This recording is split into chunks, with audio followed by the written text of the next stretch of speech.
Meeting of women parliamentarians, processions on the streets of the capital, followed by conferences by several pressure groups.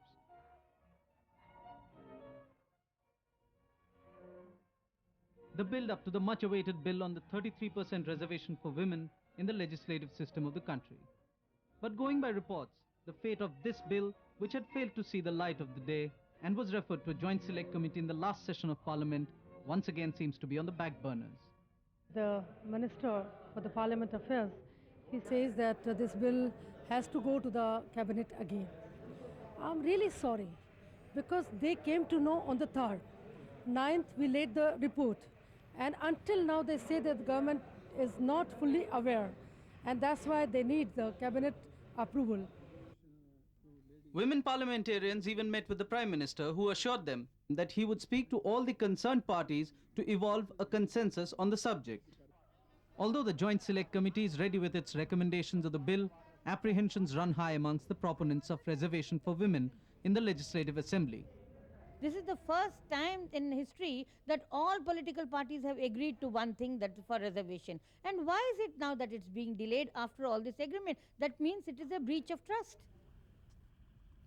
The stumbling block seems to be the unrelenting opposition of a sizable number of MPs, both men and women, cutting across party lines.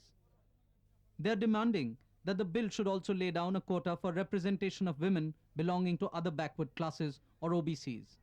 The Joint Select Committee too, in its report, is understood to have highlighted the same points and has suggested this aspect would be dealt with at an appropriate time.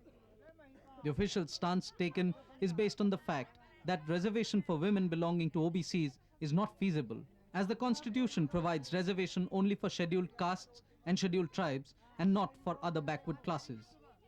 The OBCs go, although OBC men have benefited, they have ensured that their women do not get the benefit. And today the women's movement challenges those people who are talking in the name of OBC women. It is sheer hypocrisy. Why have they not given any of those 162 seats in Bihar where OBC men are there to any of the women? Is it because they are not women who are competent enough? There are more than enough women among those sections who can fight elections. Observers, however, maintain that the bill is being resisted by male members of Parliament who fear that 33% reservation could include their present constituencies.